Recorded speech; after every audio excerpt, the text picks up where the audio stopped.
Welcome back. You're watching Investors Guide. This is our Freedom from Debt episode. We're talking about your loans. We have questions that have come in through the week. And this question is from Sandra Coutinho. She writes in saying she has 2 home loans at the moment. The outstanding on the first home loan is 7.5 lakh rupees. And she's paying a fairly high interest rate of 12.25% since the 1st of August. Now, she's also taken a sabbatical because she has a brand new baby to look after. Let's take a look at Sandra and her problem. Young David takes up most of his mother's time, which is why Sandra has taken a year off from work to look after her son.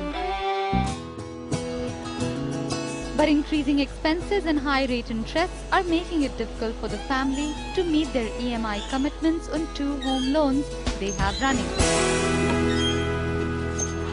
So in the recent past, the RBI has hiked the interest rates a couple of times, and currently, since my husband is the only earning member, he is also incurring all the expenses and these EMIs.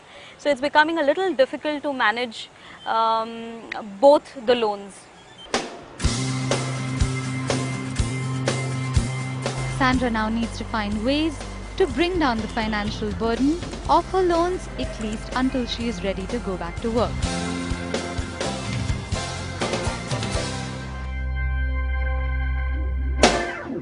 So I really wanted to know if it would be prudent to redeem some of my mutual funds and pay off the more expensive loan, or sell off one of the properties and prepay all the loans and probably look at buying another property sometime in the near future when the interest rates are more attractive.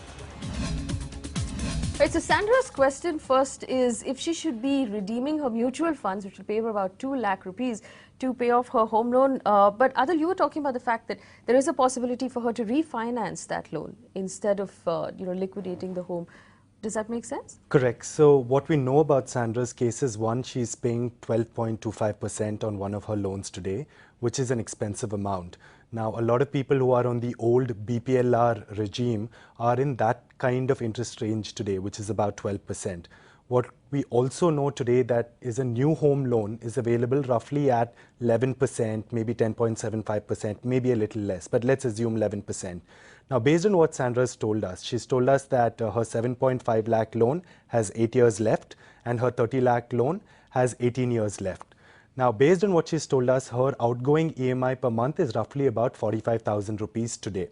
Now, assuming all else being equal, we don't change the tenors, but we refinance both the loans to the same tenor but at 11%, right? Not taking into account the processing fee and the pre-closure fee, her EMI goes down to 43,000 rupees per month roughly. So she could save 2,000 rupees per month by refinancing her loan. However, she needs to take into account, how much the pre-closure cost is and what the processing fee is. But today, banks are getting very aggressive on this product. There are banks which are offering 0% proc fee if you're refinancing your loans. So she needs to look and get advice from a trusted advisor. All right, so there is a possibility, Sandra, that you might be able to refinance that loan. Devendra, I'm going to bring you in here. She has 2 lakh rupees in mutual funds. She wants to know if it makes sense to redeem the mutual funds right now and use that money to prepay her loan. In a market like this, she might not get too much out of those mutual funds if they're equity mutual funds, but would you recommend that for her? You liquidate your investment, equity investment, in case of emergency.